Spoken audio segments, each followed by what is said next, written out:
All right, here we go. Another true Brew Bobcast here at the end of Détente Road at Cafe Détente. Great guest with me today. Curtis Morrison, born and raised in the little town of Scott, Louisiana. Just trying to see if we can't have a little conversation over here with Bob and see what's going to happen. We just do let it do what it do. Let it do what it do. Yes, indeed. Yes, indeed. So anyway, Curtis, welcome to the show. You tried that coffee yet, man? Not yet. I'm gonna let it cool off a little bit, and do a little thing with it there. That's my special beans in there. Oh, okay. Now it's not gonna make me talk about things I shouldn't be talking about. I got some truth serum in there. Got some truth serum in there. Well, I'm good with the truth. I'm good with the truth.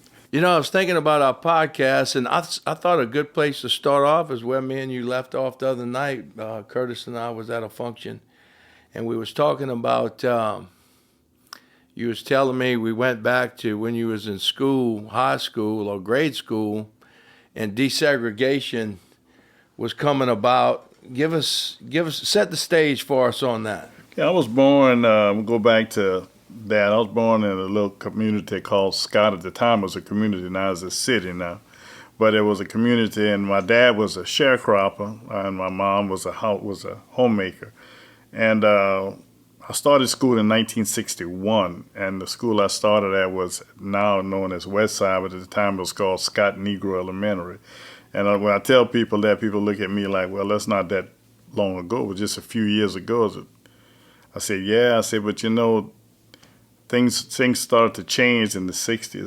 That's when we saw a change in how some of the livelihood went, because my father went to the 8th grade, my mother went to the 3rd grade. And like I was telling Bob earlier, our primary language at the time was Creole.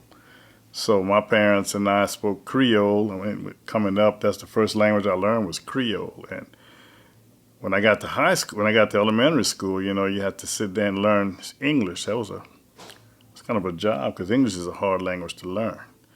But the life I lived, I wouldn't give it up for anything. I grew up in a sharecropper's home, didn't have a bathroom, we had an outhouse, we didn't have running water. But at the time, I didn't know I was poor till I got older and realized, honestly, I wasn't poor. I'm going to change that because I wasn't poor. I just didn't have some of the amenities that other people had. Mm-hmm. But we were rich in love because that's something that my mother and father gave us that a lot of kids today are not getting is love. Mm-hmm. The kind of love that's not necessarily tangible love, but is a love that you can feel every day of the week. And I grew up that way, and then 1965 is when we had the civil rights movement, and that's when you saw some of the changes of the schools, or you saw more integration started to happen. But with me, we didn't fully integrate till 1969 when I started at Acadiana High School, because the first 8 years of school I went to was all predominantly black. Predominantly was all black. Okay, so let's kind of go back. So you didn't have to integrate till 1969. You were in high school, right? But before that, you were in your elementary years. You were at an all-black school. An all-black school for 8 years. Okay, and of the student body, how many spoke English versus Creole at the time? Well, by the time we got there, you had a large population speaking English because those that come from the rural areas, a lot of the kids had gotten away from the Creole language because it wasn't acceptable, and then a lot of the families got away from it. But my family, I was lucky, and I say truly lucky, that my parents and my uncles and aunts, that's all they spoke in the house. So we had an opportunity to do that. There were some kids that came to West Side, Scott Negro Elementary at the time, that the only language they did speak was Creole. They didn't speak English at all. But the population mostly, most of them spoke what we considered a broken English. because that's just the way we were taught then, And there were two sections of Scott at the time. You had the farmers, which my dad was a farmer, and we had the city folk.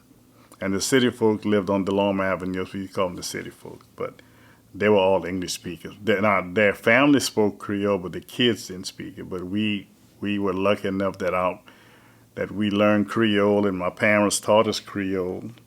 Now let's talk about Creole a second. Was it a French-based Creole? It's a French base, but it's more of a broken French, because it wasn't a Parisian French and it wasn't a Canadian French. It was more of a combination of English, French, Spanish, and whatever else you put in there. You learn the days of the week, lundi, mardi, mercredi, vendredi. You learn the days of the week. You learn your numbers. 1, 2, 3, 4, 5, 6, 7, 8, 9, 10. You also learn, what is your name? You had to know these things. You had to also know what they had cooked. Pour manger jeudi. You had to know what they were cooking for you to eat. If you didn't know how to speak Creole, you didn't know, and poule was a chicken. That was a chicken, so you had to learn all of that. But it was a combination of French, Spanish, English, and a little Native American kind of thrown into that also. Well, diving in a little bit on the Creole history, just let's take a ride back in time from the blacks coming to the country as slaves. We talked about this the other night. First off, it wasn't an African language. There was thousands of languages in Africa. That is the truth. And so when they got here, they may not have understood the people that came with them. No, they didn't. And then now you're not going to be formally educated, but you have to learn French or Spanish or English just to acclimate to your new land, and of course the American Indian and everything else. So when we say Creole, it's really forced to learn 4 or 5 different languages in one, and no formal education. It's what you learn within your small communities. That's correct. That's correct. So to me, that's way more remarkable. And what's sad and embarrassing is when you hear someone speaking, when I was young, Creole, it comes across as not understanding a single language, when what it is, it takes brilliance to stitch all of those together. Am I fairly accurate there? Well, you're very accurate when it comes to that, because when you look at, it's like you can almost how can I put that? You can almost say it's like a gumbo. Go back to the word gumbo, which came from Africa.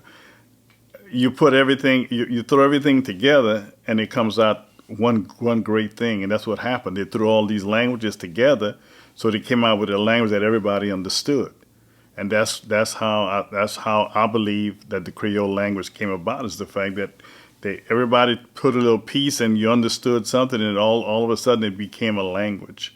And when it became the language, everybody used it. And if you go to different parts of Louisiana, the South, there's different dialects of Creole, because if you the St. Martin Parish and Lafayette Parish, that Creole is a little different, but you can still understand it. Mm-hmm. And when I went to Canada, I even though I spoke Creole, they spoke Canadian French, I could understand it. But it was interesting. What really made me understand how Creole is a widespread language. I worked for Greyhound for 20 years, and some people came off the bus and they were speaking. They were from Haiti, and they were speaking Haitian. And so they were speaking the Creole, but I think they call it a patois. I think it's some similar. If I'm correct. And I listened to them, and I started speaking to them, and they looked at me like, okay, you actually speak this? Yeah, it was the same. It's the same thing. It's just the fact that it's from different areas, but there's some words that are different. Now the Caribbean they brought an addition of several layers of the Creole language as well, right? Yes, they brought. We had because a lot of our ancestry comes from the Caribbean, from the Haiti and those areas. When you look at a Creole and go back to the person, the culture or the people that are called Creoles, their mixture of families that of nationalities that we have involved in what we call a Creole. I can look at myself. Okay, my family is considered Creoles. It's because we're not 100% of anything. We might not be 50% of anything, but we enough a percentage to say that we have a lot of different cultures in us. It's African, it's French, it's Spanish, it's Native American, it's white. You have all of that, and that's the beauty of being a Creole. Absolutely. That's that you have all of this different cultures in you, and all that, and you can be part of wherever you want to be part of, and then you are your own at the same time. And for a long time, we call ourselves African Americans, which our majority of our family probably came from Africa, because that's where the majority of the blacks came from, was Africa. But when we look at true Americans, and I'm gonna say this, and if I offend anybody, I'm sorry. We consider, if you look at, we're probably more American than anybody else here, because of of all the nationalities we have. My parents they spoke Creole. And for the life of me,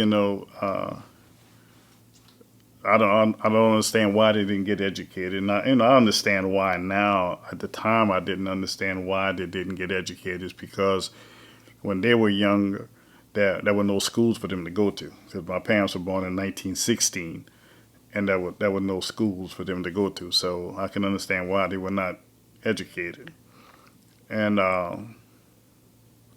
it was interesting to know that they could read. They learned. My mother, third grade education, learned to read, but her native language is Creole. English wasn't her first language. Creole was her first language. My father, Creole was his first language. And my first language was Creole, but I had to learn English because they knew my parents wanted me to go to school. I had to go to school. It wasn't a choice. I had to go to school. Not only because they was forcing us to go. They made sure that we went to school, but they also had people going around saying if kids wasn't at school, you would get in trouble. So did they quit speaking Creole to you and sort of forced English? My parents didn't. My parents did. The school did. When you went to school, you couldn't really speak Creole when you were at school. They kind of got you away from speaking Creole when you were at school. They wanted you to speak English. If they caught you speaking Creole, they would tell you, "Oh no, you can't speak it here." So they kind of force you to speak English in school, even though you had some friends and cousins that we would talk Creole to at school, but the teachers wouldn't let us do it at school. And man, what a tragedy. Yeah, because, my grandmother spoke pure Cajun French, and my mother spoke very, very little. In one single generation, you lose an entire language, and I try to think about, okay, I guess the education system, and as a country, they were like, all right, we got to pick one language if we're gonna do that, and I think that was a huge misstep in that. I can understand having a primary language, but don't extinguish a cultural language like that. I just thought that was a terrible misstep. Well, not only that, at the time, we when we went to school, we didn't know that we were bilingual. And they didn't push us to be bilingual. They wanted us to speak English only, but we were bilingual. And at the time, when you stop and think about it, I go back and think about it and look at what they're trying to teach now. I was doing that when I was in school. I was speaking the Creole and speaking English. So I grew up bilingual. But I didn't see it as a positive. Now, do your children speak Creole? They try. They my youngest son, he wanted to learn it, but it's very hard to teach someone to speak Creole if it's a one-sided conversation. Mm-hmm. You got to have it's got to be a back and forth. Be raised with it and hear it and engage in it. And I still have friends. I still have friends that when we get together, we'll speak Creole with each other. Mm-hmm. And it's mostly to tell jokes and just to kind of keep the language going. And now they're trying to bring it back, but it's been away for so long till it's going to be all the older people that knew it, and the young one, like me who knew it, not young anymore, but we try, when we get together, friends of ours, we try to do it, but it's hard when it's been gone away for so long. Mm-hmm. It's been gone, and it's been shunned upon, like, don't speak it. And if I knew what I know today, I would have tried to have a class on speaking Creole. To preserve it, because it's a beautiful language. Not only a beautiful language, but if you speak it, you're considered bilingual. And when I was in school, like I said, I didn't think I was bilingual. I just thought, mm-hmm. This is something. If I wanted to speak to my aunts and uncles, mm-hmm. I had to speak Creole, mm-hmm. because they wouldn't speak in English. Well, and there's so many tones and different things of humor. Like my grandmother, there's just certain pieces of humor that's stitched into the language that's lost as well. You know what I mean? It's mannerisms and different things that are a lot of inside joke type of things, right? Yes, and not only that, there's some words that you say in Creole. Sometimes my wife will come, how do you say that in English? You don't say it in English, right? That's right. It's just not. There's no English translation for that word, So, right. And it's fun. It's a fun language, mm-hmm. And that's why when like I said, when I'm with some of my friends, we'll sit and speak Creole. Just we'll tell jokes in Creole, and when you flip the joke to English, it's not as funny anymore. You sit down, you tell them, it was funny in Creole. Yes, it was. Yes. And but it's there's a gentleman that he and I, we belong to an organization together, and he and I, we speak Creole to each other all the time. He has a radio show on KRVS, Reverend Caesar. And so when we meet, we'll sit and talk Creole with each other, and it's always beautiful to do that. I get somebody to speak it with me. My sisters and I'll do it sometimes, mm-hmm. Because they still know how. You never lose it. It just gets to a point where where you kind of forget some of the words, and you got to go back and think about it and put it back together. Let me see, how do I say this again? And then you have to go back and then you piece it back together again. So look at your generation and your kids and the new ones coming in. Do they embrace the meaning of Creole, or are they just living their lives and continuing being even deeper Creoles. I mean, everybody's sort of mixing and just Yeah. relating all across the board. So is Creole something that they talking about and proud of, or what's the state of the union there? Well, my boys are proud of it. What I see happening, that's kind of a resurgence of it, is because some people are trying to bring it back a little bit, but I don't see Creole as prominent. You know, they want to use it this kind of the same way they use the word Cajun. Try to make it more of a cultural and make it more of a things that Commercial. commercial and stuff. You know, because you have a cultural Creole festival. But it's good to bring it back because the only way we can preserve the Creole culture is if we continue to celebrate it. And if we don't celebrate it, then we're going to lose it. You know, we and I know a lot of times people would ask me, "Where you from?" From Lafayette. Are you a Cajun? No, I'm not. I'm Creole. Well, you from Louisiana? You're from Lafayette? That's a Cajun. No, I'm Creole. Right. You know. And now you gotta coach them up. Yeah, then you have to sit down and explain to them the difference, between the Cajuns and the Creoles, which that's not it's not a whole big difference because they intertwine. The Cajun and Creole intertwine. Just that I'm gonna go back and say this: when I was a teenager, not teen, when I was in elementary school, in the '60s.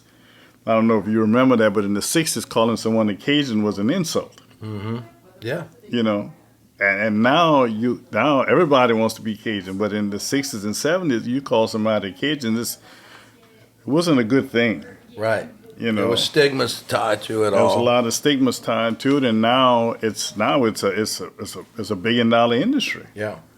And So what was the path of the Creole?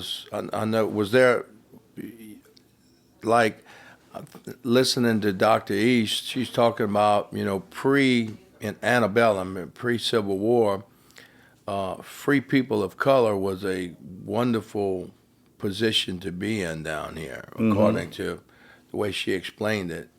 And then after the Civil War, when everyone was free, it wasn't that much of a position, and it just took all kind of weird turns through the time. I mean, what's your journey with that of being a proud Creole and in some of the things we was talking about, integration and all that? How would you talk about your journey? well, sometimes you have to look at the journey, and you have to look at not only the good parts of it, but you have to look at the bad parts of the journey. Because for a long time, the Creole culture in the black community, you had a lot of the blacks that didn't like the ones that called themselves Creoles. You had your prejudice within the black community, because we were as African Americans or black communities, how you want to look at it, we were trained, and I'm gonna use the word trained because I can't think of another word right now. If I think of it, I'll let you know. We were taught separate By who? by the Your own plantation community? owners, by the plantation owners. When as the plantation owners had the slaves, the darker colored slaves were considered one, and the lighter one was some. So they started the split. They started to, well, you better than this one because of your complexion and hair color and all that. So for a while, we had the blacks had their prejudice within themselves because that was something that was taught. And that's part of history that a lot of people don't, that is not taught in the history book. Because, and that's where a lot of the Creoles became segregated from a lot of other blacks because they didn't want to mix with each other. and not sure if it was which side didn't want to mix with the other. And I'm not sure which one didn't want to mix with the other one. But when you talk about systematic, this was a system that was set in to keep us segregated from each other. And so when you had the segregation of blacks and whites, but you also had the segregation of blacks. Is that an American man-made thing? Or, Yeah. is there any other countries out there that would segregate themselves like that? As far as I know, no. But I know, but here, it was very prominent here. But when you say other countries, I'm not sure for sure, but I know here we had that problem. And it. And then Jim Crow comes along. Jim Crow comes along.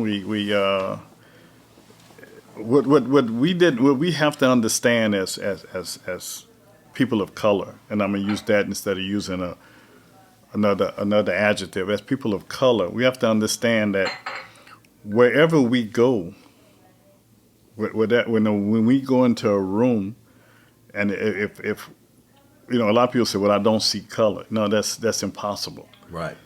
Whenever you walk into a room, if I'm the only brown-skinned person in the room, you're gonna know I'm the only brown-skinned person in the room. Right. If you're white, if you walk into a room of all brown-skinned, you're gonna know you're the only white person. Right. So we have to understand that being the color we have is not what defines us. The only thing that I tell my children that when I talk to my sons and kids I talk to, the only difference, the reason why my complexion might be different than yours is because our ancestors were further away from the equator.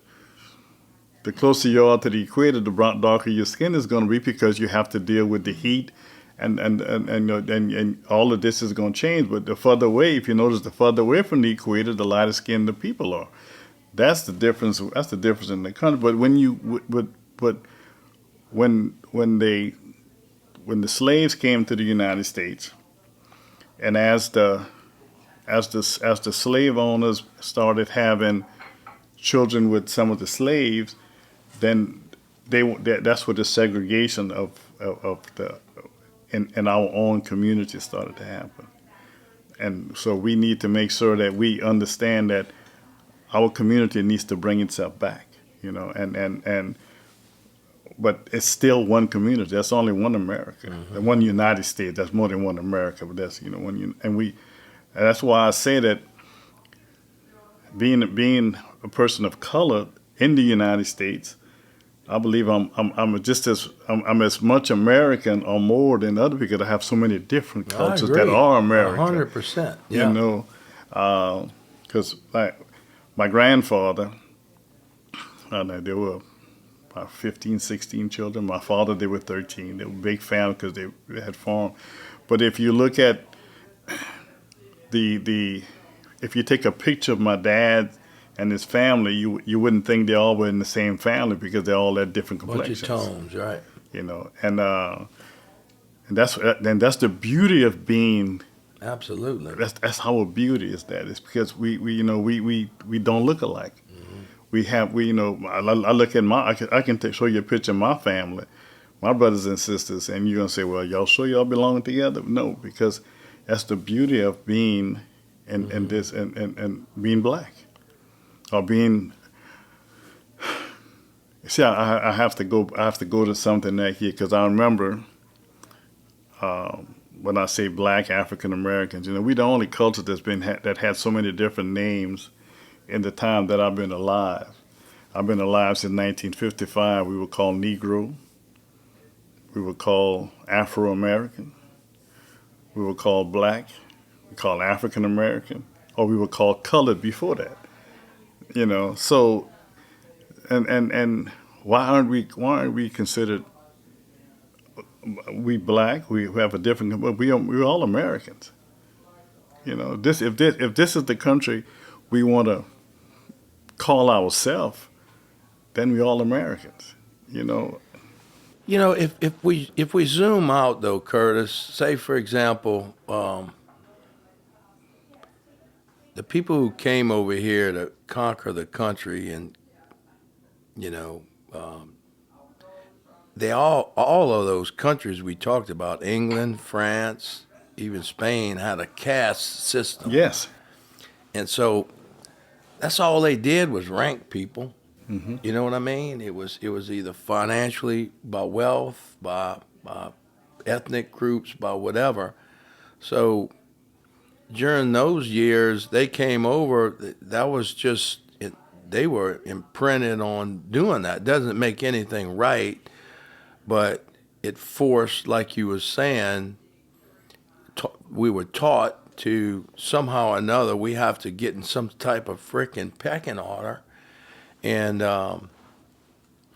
but you know, I think we lived in some interesting times. You're a few years ahead of me, but I think you've seen the best of humanity and some of the worst of humanity.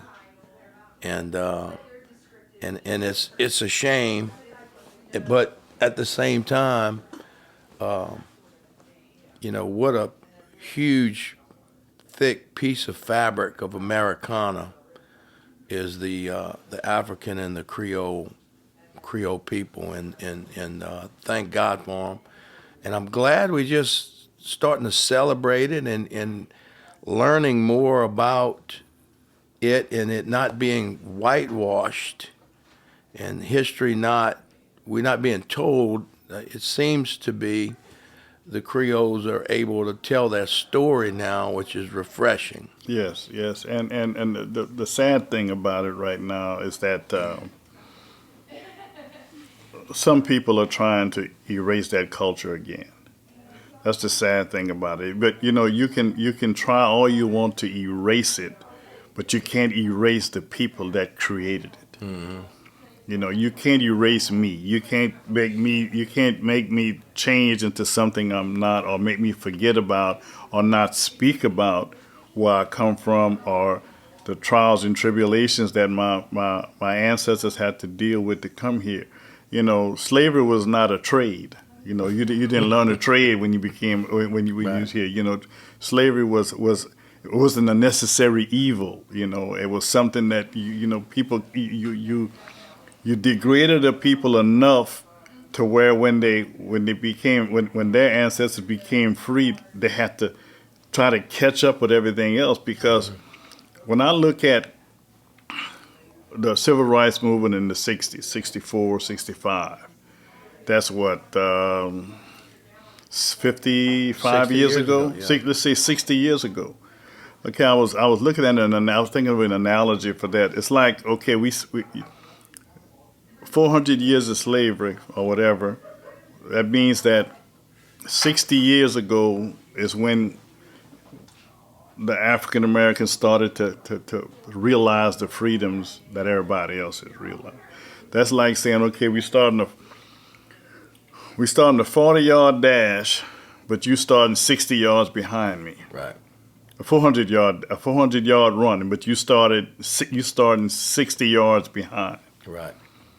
So by the time they pull the gun and the race start, you're already 60 yards ahead of me. So how much harder I have to run to catch up with you?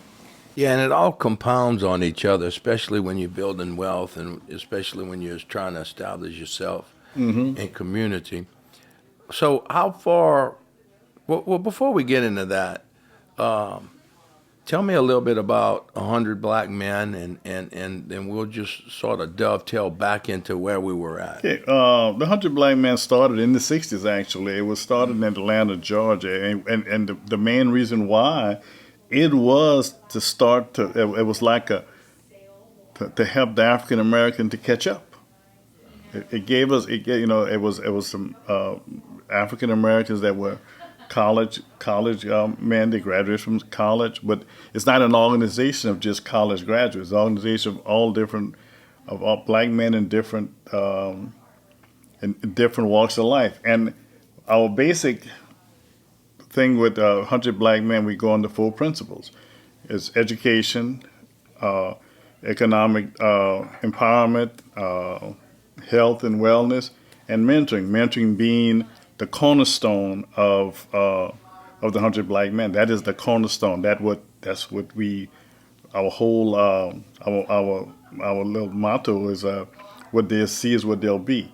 So if we can produce a positive image to young African American, not just young African American, we mentor any child or any child that's marginalized, and and it's not just blacks that's marginalized.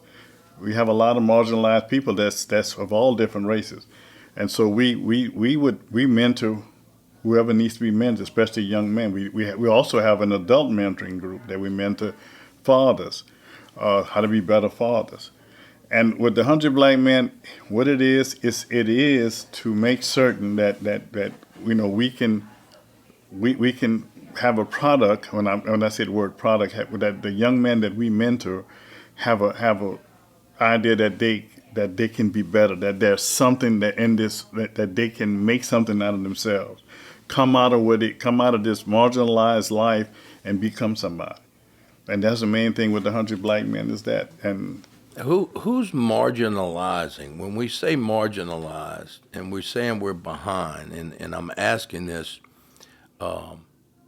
what is it? Is it society? Is it the white America? Is it companies? Is it what is it in your opinion, or as 100 Black Men identified as who's the ones marginalizing? The society, it's society in a whole that has created the marginalized community. Now, who controls society? That's where we have to go and look at it.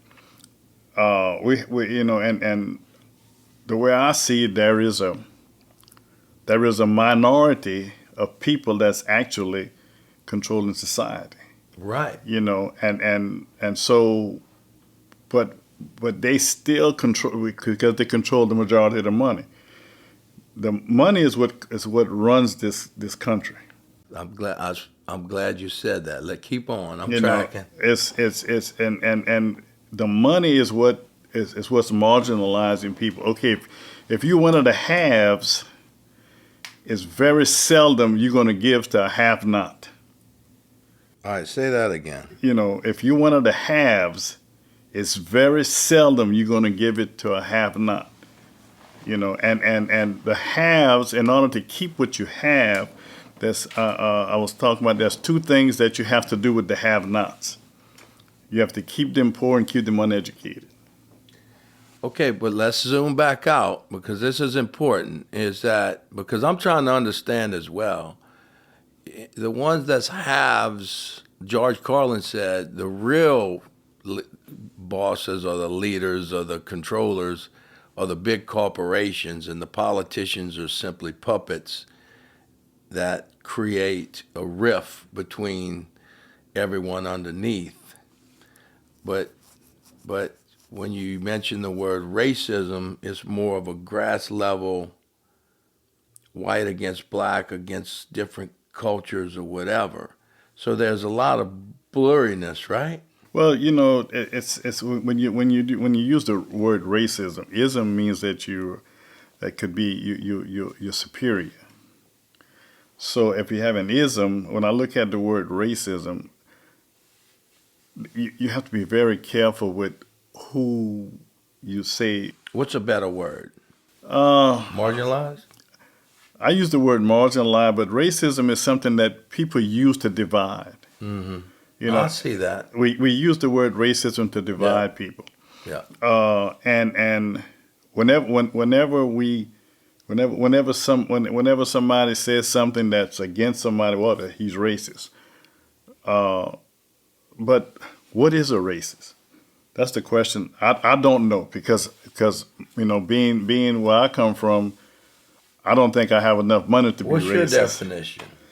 My definition of racism is somebody that believes that they are better than someone because of the color of their skin. A bigot. Right. And I agree with your definition. And there's surely that out there. and some are quiet and craftier than others. But you know, and it is, and to deny it is you're you're not either being truthful or you're not aware. But I want to go back to your point of money and wealth because you know what I've saw in my career is some of the more brutal treatment of each other is white on white in corporate America. You know, it goes back to what you were saying. It's all about the money, Mm-hmm. and so some of the most cutthroat behavior I ever seen was somebody trying to get somebody else's piece of the pie. And so my question is, this is an honest question, is why would why would the black community even care what white people think and spend time and energy on that marginalization? Why wouldn't more time and effort be put into how to learn how to make money and create wealth? Okay, that Is that a fair question? that's a very good question. One of the things that one of the things that I say is that when I look at my generation, okay, my generation, I grew up knowing that I had to go to work. Okay, I knew that my father worked. I knew I had to go to work. One thing that was not taught to African Americans that they're starting to learn now is how to save money and how to make money, how to put money into the stock market, how to make money, how to make your money make money for you. See, that wasn't something that was taught to African Americans, or African Americans didn't have that privilege to it till some of them had it, but now you start to see more African American, young African Americans become entrepreneurs and learn how to invest money. You see, investing wasn't something that I didn't know anything about investing until I got out of high school. Now I was in my late 20s, early 30s, which is for some people look how far I didn't do that. It took me a while to get to that point. And that's one of the things that when you talk about to learn to why worry about what other people what the white community is doing, why not we try to get our own generational wealth? Now we're trying to do that now. See, I would, again, outside looking in and sitting here as a white man, optics aren't too good, but I would say, if you learn how to create wealth and then it gets to community wealth, Mm-hmm. and then that becomes power, and that gives a lot of that gives a lot of new grassroots hopes. I mean, right now, like I tell my kids too, it's the easiest time to be in business right now than ever before. Uh, it's you can get a website, you can get in business, you can run something out of your house as easy as you can right now, selling goods or any types of services. Um, you know, I think that's sort of the way America as a whole is tracking too. So I have a lot of hope, not for not just for white or black or just Americans, Mm-hmm. young Americans, to have a new, fresh opportunity to create the smaller to middle-sized businesses. And I see that starting to happen a lot more in the African American community now that wasn't taught to us when I was coming up. We didn't have that. That certain I say this, and I say this with a good heart, is that the only thing I can be is black, because I've been that all my life. One thing I can tell you is that there's certain things as I was coming up that blacks were not privy to, that they didn't have, not, was something that wasn't, okay, when you talk about talk about your children, telling them how they can start opening a business. Okay, when I came up, blacks didn't have businesses. So we didn't know what it was to open a business. Well, because is it fair to say because you didn't have access to banks and collateral and things like that to get started? It goes back to the 60 yards behind. Right, we 60 yards, and then when we started to when blacks started to see that, okay, look, if I put my money in the bank, I can start putting my money in the bank. But they always told us, put your money in the savings account. I had great uncles that didn't believe in banks. They kept their money in a mattress. Okay, so did their money make money for them? No, they had money, but they didn't. Their money didn't make money because they were. It's a mistrust. Yes, you didn't trust the system that was kept you down for so long, and you couldn't borrow money because they wouldn't loan it to you. And when the few blacks started having their own businesses, that they would own. It was like I'm gonna put it this way: a white person went to open a business, they had a picture window. A black went to open a business, they had a peephole. Mm-hmm. So who gonna get the most of the money? Mm-hmm. The one that got the picture window. They would only let so many blacks get into that peephole. Mm-hmm. And once and the ones that they would let in, mm-hmm. they would already, okay, we letting you in, but nobody else can come in. And who was regulating that?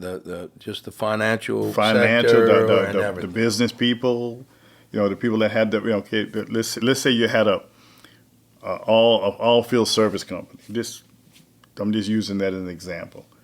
Okay, we had 5 all field service companies.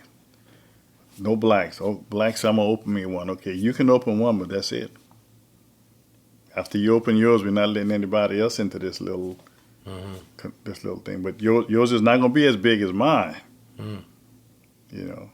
We're going to give you, and then they started doing the regulations where they say, okay, you can have 10% of the profit. You just get 10%, but your 10%, we get 90, but you get 10. If they have a government, I don't know if you remember that when they had the government projects. If that was the government projects, a minority company had to get at least 10% of the project, 10% of that was in the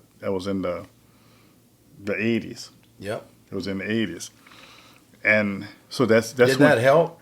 It helped, but then you also realize it helped because it helped get more people in, but there's this they couldn't bring anybody with them because if they would bring somebody, then that 10% that they were getting would be even smaller. Mm-hmm. So it was almost like we want y'all to come. Y'all can come in, but if too many of y'all come in, y'all not gonna make any money because we're gonna still make that 90%.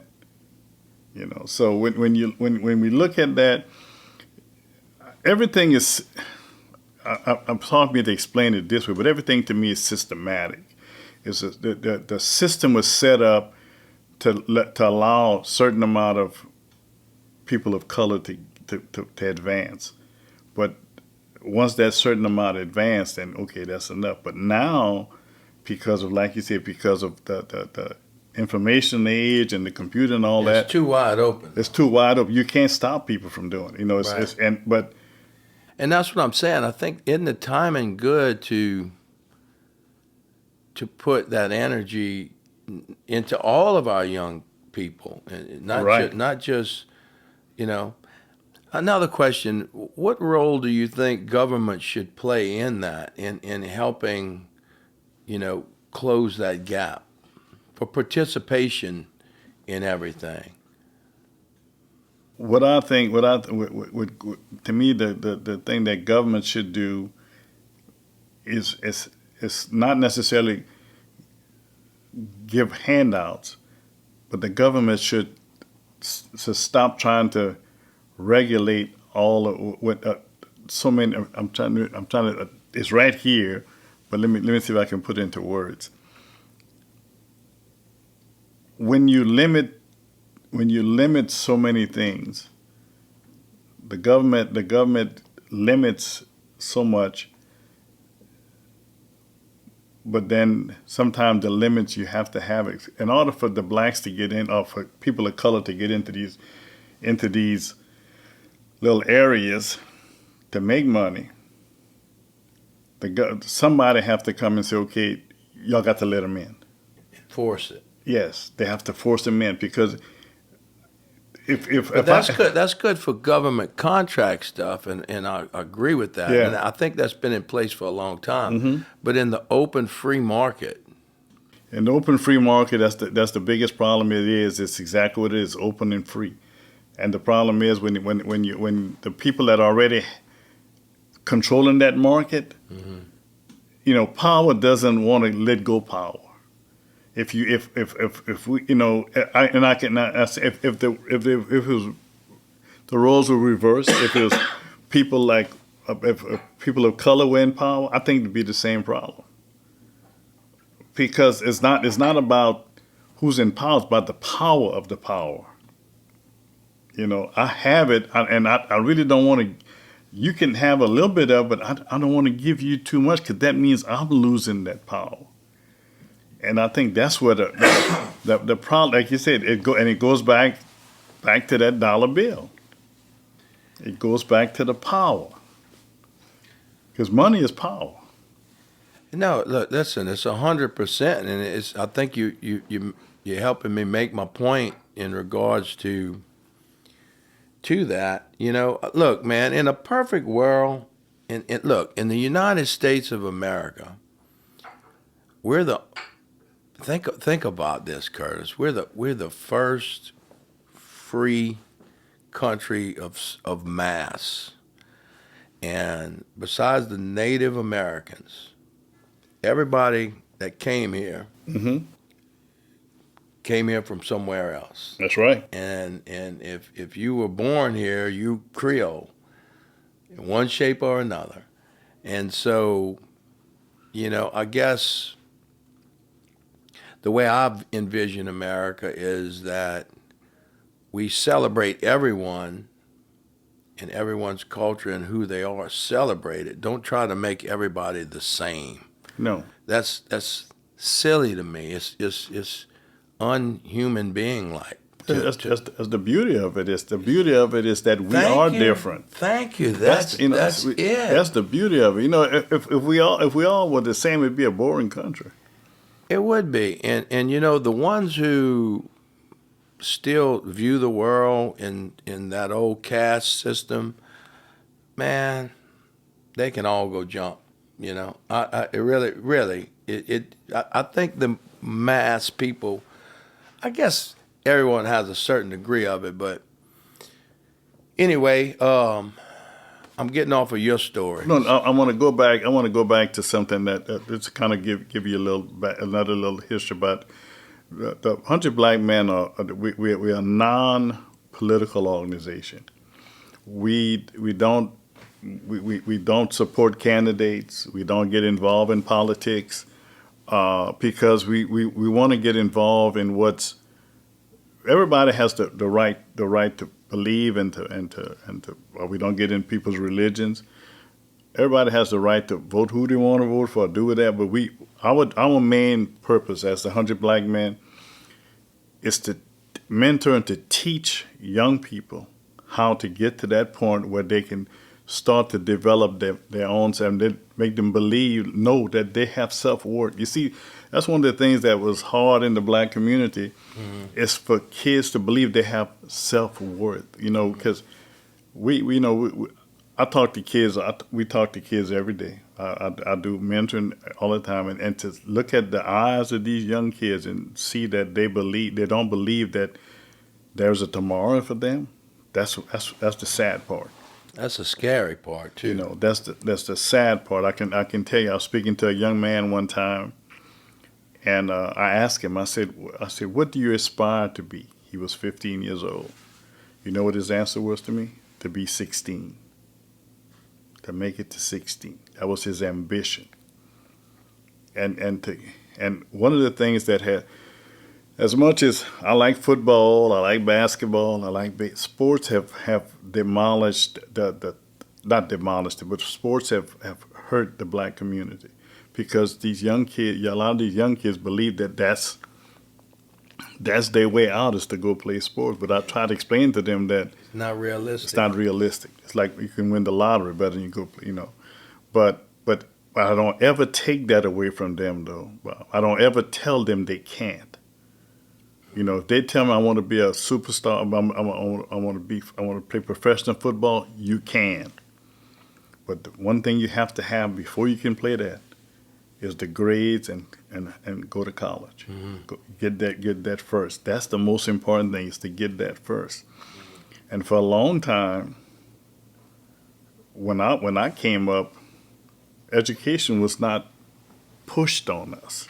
My parents made me go to school. I'm the only one in my family who went to college. They graduated college, but that was not something that, as African Americans, that's not something that you saw in the '60s. We didn't see a lot of college graduates. But don't you think our education system's antiquated? I mean, you got AI coming. You know, okay, a kid's in sixth grade, and they missed a lot of those learning blocks, and the chances of them catching up by the time they're in high school to become college material is diminishing quick, especially if they don't have a support system. You see that everywhere, every Yes, race, yeah. creed, or Mm-hmm. whatever. Man, I don't know. You see AI coming in. You know, you can go back to and have individuals go back to the beginning and build back up what they need. What's relevant now? You know, what is relevant thinking now? What's the critical thinking look like these days?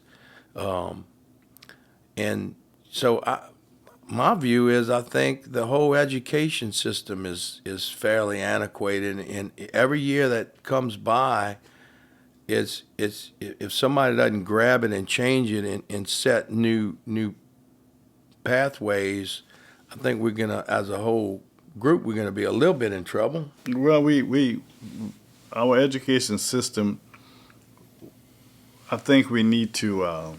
We lost a lot when we stopped making science important. Mm-hmm. You know, when I look at some of the other countries that their education system, their kids are so much further advanced. These kids are learning science and computers in the first grade. You know, they learn how to read, which we all need to know how to read. But you can teach somebody how to read without having to teach them how to read in a book. You can teach them how to read while you teach them science, or you teach them computers. And nowadays, you know, with all spell check and grammar check, you know, when you're writing a story, you don't hardly need all that. I need it sometimes because I still don't use computers like I should.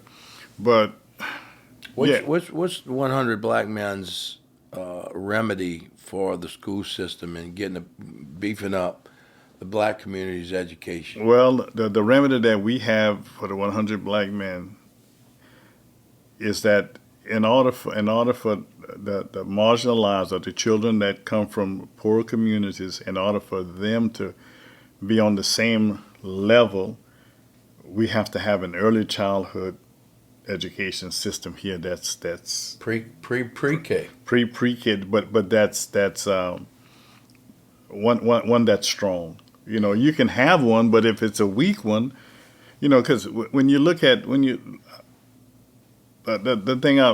look at how many kids are actually reading on grade level when they get to third grade, the numbers are low. But the difference is that a marginalized child, by the time they get to kindergarten, may have a vocabulary. I'm throwing a number out. I may be a little wrong. May have a vocabulary of maybe 700 words. But a child that comes from a family that's affluent or go to the library, they may have a vocabulary of 2,000 words. So there you have another gap right here. So you're saying marginalized, but aren't we talking about proper stimulation for our young, having them stimulated in the right way to get the brain rolling in the right direction? You got to get the brain rolling right, but you also have to. The biggest difference is I don't know if you ever heard of this. It's a 132639. Ever heard of that? Nope. Tell me. Yeah, 132639 is the child is 13, the mother's 26, the grandmother's 39. Oh Lord, yeah. Okay, so you have a lot of people that's in that's in that little group right here. And then what happens is that 39-year-old had a child at 13, 14 years old. So they were not given the opportunity for the right education. The 26-year-old, same problem. So you got a grandmother, a mother, and a child. Under 40. They're all three. And what happens is that all three of them are on welfare, some type of welfare system. So are they working? Probably not. Are they in? Their priorities are in the wrong place, and that's not that, and that is not as much as a lot of people want to. They look at it as a race thing. It's not. It's cultural. It crosses the race line, and a lot of people don't see it that way. Because so much when we look at people that are marginalized, they consider that they look at African Americans or Hispanics, but that's not the way it is. If we look at it, it goes across race line. It's not. It's 100%. Yeah. But it's the opportunities. It's the Curtis, opportunity. you mentioned something the other day. You felt, and I could be wrong, correct me, you felt desegregation was the beginning of the deterioration of the family unit and the black community. Did I get that right? You got it right. I'm just repeating what you told me. No, I mean, and I'm gonna say that, and because I look at it this way, even though when I'm looking at in the '60s when I grew up, when I was, in my young age, the families, not only the families were together, but the community was together. When you walk down the street, you better tell Miss So and So hello. If not, then your mama would find that out. When you talk about the village, that was the village, and we took care of each other. We had our little differences, but we took care of each other. Now, when integration came, what integration wanted the people of color to do is to assimilate, not associate. Right. I was going to say assimilate. Yeah, they wanted us to assimilate. I can't assimilate to something I don't know, but they want me to assimilate to the white community, but the white community didn't have to assimilate to the black community. So let's talk about the family unit. What is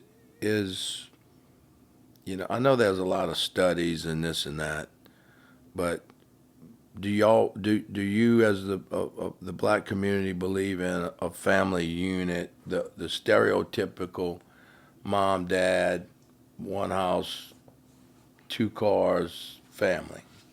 Well, when I came up, we believed in the family unit, mother, father, and we didn't have the cars, but we had the mother and we had the family, and now that family is no longer that. That's not what they consider the normal family unit anymore. It's supposed to be. That's the way I look at it. But is that realistic? Because I look back at my young years, and if you was Catholic and married, to get a divorce and to break up the family was a bad thing. But at the same time, look at all the abuse that went on because you was forced to keep a unit together. So is the child better with two parents raising them outside of a more of a healthy? Is it healthier for the child for it to be that way? No, but as time went on, and we started to the world became smaller because you start to see more, start to see different things, and the more you got out, the more that you started going into different places, the more you saw different things, and and a lot of that, the abuse that you were talking about. A lot of times people took that abuse because they didn't have anywhere else to go. And now that they have the openings, yes, I don't think any child or any adult should be in any abusive situation, period. I don't, if it's abusive, leave it. But the thing is that when you leave it, make sure that when you go somewhere, make sure we have things to help you to go through that. Because sometimes, you leave it, and it's the best thing for you to leave it, but then sometimes where you go after you leave it. Oh, it's complicated. Yeah, we're not gonna solve it sitting here, but no, it's not, I don't think we'll ever solve it. But it's just going back to what you said. The family unit family dynamics has changed so much since time I was, I think my sons or my people that's younger than me going to tell me, Curtis, you antiquated, you old, But my parents were together 56 years before my mother passed away, and was it all glory? No, but it wasn't abusive, and. Did I see abusive families? Yes, we did see those, But as once you started to get into, you saw the TVs, you had more telephones, you had, the world. When I say the world got smaller, is by all the technology made the world smaller, because now you can see things that you never could see before. You can get on a computer and go talk to somebody in Japan, and you think they're right here with you.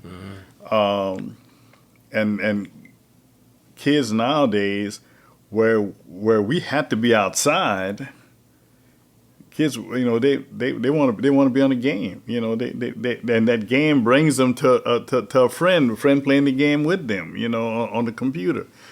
But think of the access of information the children have today compared to us. I mean, you had to spend 10 hours in an encyclopedia that was probably 15 years outdated. I can get on Google or YouTube and learn how to overhaul an engine if I need to. And kids can access it quick. They think quicker. Their filters are finer and more robust. I don't know if I would sign up for the world they fixing to have to live in. I kind of loved our generation, but I have more hope, Curtis. I got hope that these kids are going to figure it out better than we give them credit for. I agree with that part of what you're saying, but the only part I have a problem with is when I look outside right here and I see the grass. How many kids go out there and cut grass? How many kids will go out there will actually say, "Oh, I want to go cut grass today"? How many kids will go out there and say to you, "Let's go ride a horse"? That's the part I don't want kids to lose. Well, me and you at fault on that too, because we subscribed and fell into the cycle of the mom and the dad both working, trying to get ahead, trying to, do all that. And I think our generation might have let let our children down a little bit, and therefore they let their children down a little bit when it comes to expectations of work ethic and those things, you know. But I don't know. Maybe because we're getting older, we view it a little different. But I see a lot of good kids out there, man, wanting to do some good things. I think we can just help them guide the lessons that we learned, you know. You know, when I speak to some adults, I tell them, I say, you know what, we did some, we use some words to ourselves sometimes, and we don't really sit there and understand the meaning. When we say that I want my kids to have better than what I had, Mm-hmm. okay, then sometimes we have to realize that sometimes we have to go back to showing our kids how to love again. You know, we love our children. Not, you know, we can't say, I'm not saying people don't love their children, but sometimes the way we show the love, and I guess maybe because of my age, you know, sometimes the way we show love, sometimes it's not necessarily always the way that we should, you know, because Maybe slow down a little bit. slow down a little bit. You know, they're going. What you said about the kids that have that promise. Yes, the kids have. There's a lot of kids with a lot of promise. I got a couple of grandkids that are brilliant. To me, they're brilliant. They may not be brilliant, but to me, they are. And they come home and we'll sit and talk. But they can take a computer and a iPhone or a phone and do stuff with it I can't even do with it. Mm-hmm. And they're 8 and 12 years old. Mm-hmm. But I want to bring them outside. Mm-hmm. I want to let them run in the grass. I want to let them get stung by a bee. Mm-hmm. No, we say, oh no, don't do it. Yeah, but okay, I got stung by a few bees and wasps and it didn't kill me. You know, let them feel that nature. Outside, that nature a little bit. You know, because like I said, you look at this beautiful grass and this. Now, cutting grass, I used to do that. I did that. My oldest son, youngest son, I made sure both of them knew how to cut grass and weed eat. They had to learn how to do that. But that's the part. That's the part of life I see a lot of kids are missing. Mm-hmm. You know, it's that being together with each other. Now, my oldest son, my youngest son doesn't have any children. My oldest son has them. He takes his kids fishing because he likes to fish. So he takes. I don't like to fish, but he takes his kids fishing. And that's the part that I see that a lot of kids are missing, and a lot of them are missing that because they live in the city. Mm-hmm. You know, and they live in the city or they live in apartment complexes. They, you know, and they don't get that opportunity. And with the 100 black men, I'll go back to my audience. We have a group of people, young men that we bring fishing sometimes. Not me, the other people, the other members of the group. I'm not the fisherman, but they'll bring them fishing. And these kids enjoy this. I mean, it's like those, especially those that have never done it before. Mm-hmm. And we have to start to think that some of these, you say, oh, they're not going to like this. Yes, they will. Some of them will if you just expose them to. We have to expose our kids to a lot. Absolutely. More, you know. So, in your lifetime, reflecting from the civil rights, mm-hmm. desegregation,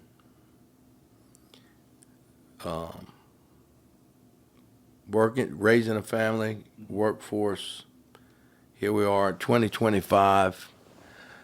You know, where is the Creole and the black community? Where are they compared to the civil rights movement?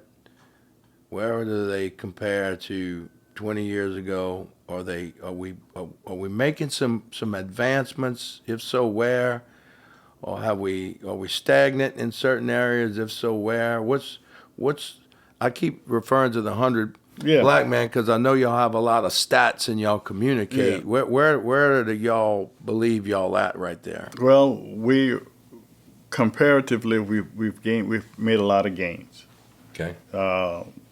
a lot of times, I'm gonna just leave it there because I don't want to put the negativity in. But I will come back to that. We've made a lot of gains.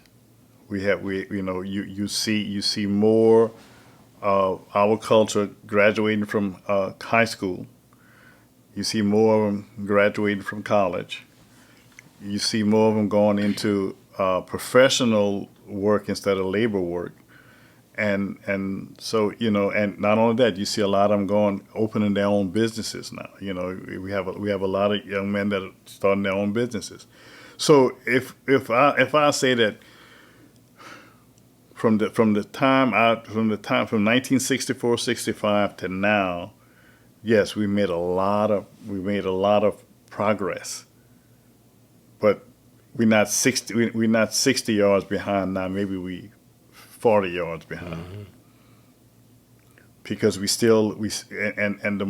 faster we run, the faster the rest of the world runs. Because it's always will we ever catch up? I don't think I'm gonna see it in my lifetime. Because we've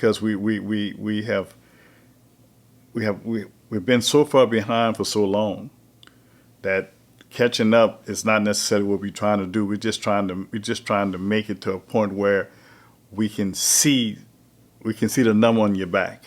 And your number, and we get into that point. I think like you said, I think we're gonna make it, but we have to make it in spite of what people are trying to do to us, in spite of what some people are trying to do to the community, not just to us as a race, but trying to do to the community as a whole. It's. Do we have black millionaires? We have a bunch of black millionaires now. We have a lot more than we had 20 years ago. Do we have a lot more black entrepreneurs and all? Yes, we have a whole lot more. We have made a lot of ground. But one of the things that's holding us back the most is education. Like you said before, our education is still not where it should be. The United States as a whole the education is not where it should be. When we look at our education, look at the technology that you look at China and all have compared to what we have here. How many of us have a phone that's made in the United States? But will we get there? I think so. Oh, I think so. When? That's a whole, I know, and when everybody says be patient, I know that's probably the most frustrating word. Yeah, I've been a patient before, but I was in the hospital. No, it's.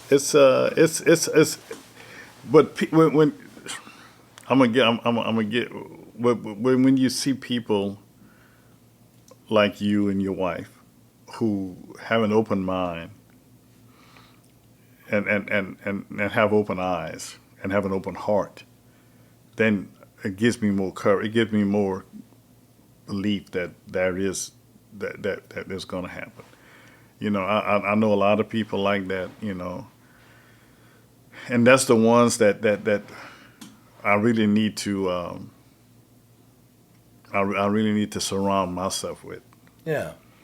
Because. As a young, when I got to high school, and I'm going, I know I'm digressing, but when I went to high school, it was horrible. I wasn't accepted. No, not when I say the community wasn't accepted of us. And so it did leave a bad taste in my mouth. Yeah, it did for a long time. And but as you get older and as you start to see people, like I always, if you talk to somebody long enough, they're gonna tell you exactly who they are. Oh, no doubt. I know. They're gonna tell you exactly who they are, and if you watch their mannerism, watch what they do, they'll tell you. It's right there in front of you. You just gotta look at the sign. I have poor vision, but I can tell. Right. and Well, it's an energy. It's a frequency. yes, And if you go at anything with a curious attitude, just to be curious about this other human being and understand their story, um, I guess I'm like you, just getting a little too old to put up with all that type of nonsense. I'd rather fill my days and my hours with positive, yeah.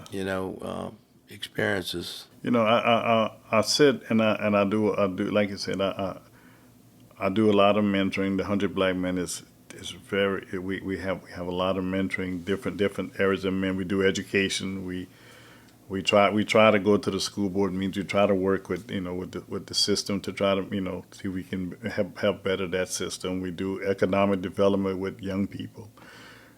We do health fairs, health and wellness, because for so long blacks, African Americans were not going to doctors. We just didn't go. You know, and we didn't trust them. We didn't trust doctors. We didn't trust the education system. And they wasn't letting us into the economic development. Now we find ways to maneuver all of that now. So now we got a seat at the table, and we don't want to lose that seat. So we make sure that we stay at the table. Just listening to you talk, it's just an extenuation of survival, in my opinion. In that, I think of just you having to learn a Creole, this complex language, and then having to maneuver through systems that you don't fully trust, and Correct. and so it makes me sad. It makes me sad to think that, but all we can do is try to make it better, man. I don't know. Even conversations like this and having events, and even if it's small, even if it's inviting each other to have open-minded conversations, is going to teach the younger generation how to push that big ball. And the truth is this: is in my opinion, is that we have so much more alike than we have differences, and you just have to dial in and figure it out. And you have to start to the real conversations, and be willing to have the real conversation without being judgmental. Right.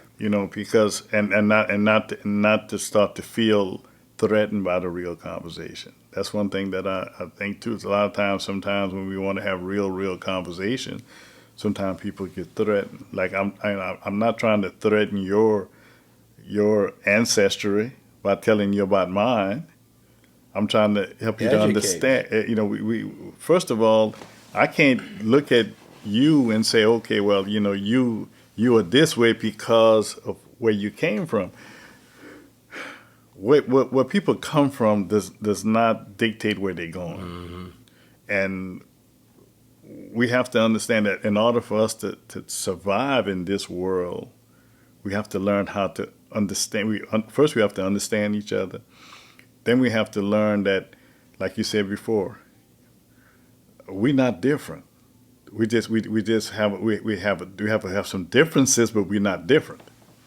We're all trying to do the same thing. We're all trying to maneuver this world to where when we get to a certain age, and when it's time for us to leave this earth, we leave it somewhat better than we found it. Correct. And it's just that there's so much. I'm not going to say hatred, but there's so much people that have hate in their heart that I wish for no reason. There's no real reason to have it. Well, man, listen. Everybody's dealing with their own little traumas. Mm-hmm. Everybody deals with things their different ways. They have a belief system. It's complicated, but as human beings, And the reason I started a cafe, what a great way to start a conversation over a cup of coffee. That's right. And just being, like you said, open-minded, non-judgmental. And I'm not trying to convince you of anything. I'm just trying to learn where you're sitting, and maybe you'll be curious at where I am, and we're going to both leave here better people. That's right. And you know, the 20 years ago, you would never got me to do this. Why? You was bitter? Yeah, Bitter towards what? The system, white people, all of it. all of it. You know, You would have been argumentative, maybe, and me too, maybe. yeah, 20 years ago. argumentative, judgmental, Angry, condescending. yeah, all those things. You know, and I went through that stage. I don't plan to go back. Do I still see problems? Yes, there'll be problems till the end of the world. A lot of times right now, the problem is, like, to go back, the problem is it's not necessarily, a lot of the problems now are changing from color to money. Mm-hmm. You know, because blacks are now starting to make money and have a little money. Mm-hmm. Now, okay, y'all got money now, but I'm gonna show you that I'm better than you because I got more money than you. You know, but I sit and I look at the world, and I believe that we have more good people than we have bad. Yeah, and if what you value, you know, I mean, do you value money? Do you value material things, or do you value, you know, other things, the virtues of life? You know, love, companionship. Everybody's leaving with the same thing, zero. That's and right. so, Mm-hmm. so it's really reaching a point, in my opinion, of being comfortable, where there's not so much anxiety and stress on you. What is that number? I don't know. 60, 80, 100,000 a year in a household? I don't know. Yeah, well, you know, first who of all, knows, first of all, if we try to put that value on a dollar bill, then we'll never be happy. That's correct. Because But you have to. You can't say money doesn't buy happiness. But I know a lot of people without money that's not happy. There's a lot of stress going on. and I know a lot of people with money that's not happy. Correct. No, all those Yeah. things are true. All You know, those things are absolutely true. But to go with what you're saying, you know, 40 years from now, if somebody asks, you know, you remember Curtis Morrison? Yeah. What do I want them to say about me 40 years from now? Would I prefer them to say I was a millionaire, or was a person that tried to help people? Yeah, that's correct. You know, and to me, my value is my value, because I don't think I'll ever be a millionaire, but my value is worth $1 million. My value for what I think of people and what I want people to think of me is worth $1 million. Now, people's opinion of me, certain people I value it. Other people I really don't care. Yeah, I would put that second part as the majority of the people in my. Hey, what people think of me is none of my business. No. You know, I could, because I don't live on what people think of me. Right. I can't afford to make that. And honestly, you know, that's something I had to learn. Mm-hmm. You know, because it's hard to go through life. You know, I had to learn that, you know, what people think of me, especially the negative part, that it really doesn't affect me. You know, it used to. You know, like the word self-esteem. You know, I got low self-esteem, but I always tell people, if you have low self-esteem, it's because you want it. Because how can people make you think bad about who you are? Right.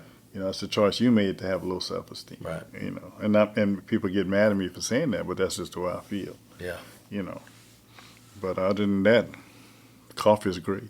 I hear you. Well, listen. Maybe next time we'll further the conversation, and you can bring I know you have a lot of people you surround yourself with Yeah. with a lot of wisdom and great stories, and man, love to bounce some things. Maybe we can get a youngster in here too and sort of pick their brain, and we'll beat up on them a little bit. Yeah, I think I have a I know my oldest son, both of my sons would my youngest son would probably love it more than my oldest son. He doesn't like to speak in front of as much, but I like to hear his story. Well, it's important we give everybody a microphone, and just, it's, two older fellas like us trying to speculate how they feel or think is I think dangerous too. But we'll do that next time. We'll get some youngsters in here. I got some young men that's actually in the 100 Black Men that would love to come and give their perspective on the world as they see it. Because it's I sit and listen to them, and their perspective is a whole different than mine. Yeah. But I love it though, because it gives me some insight on how to deal with some of the things that they're dealing with. Yeah. Well, it's a fun show, and I love it. Yeah. All right, Curtis, we'll call that a wrap on this time. Okay. And thanks for coming over. Thanks for sharing. Thanks for being candid. It's important that I knew you was going to be honest and open, and that's what it's all about. True Brew Bobcast. Hey, we have a lot of cool things happening. Please stay in touch at Cafe Detente LA and Instagram. And YouTube is all the Bobcast, and Facebook as well. And we'll drink one more cup of coffee, and me and Curtis is going to hit the road. Yes, indeed. Thank you, friend. Thank you so much for All right. allowing me to do this. All right, thanks.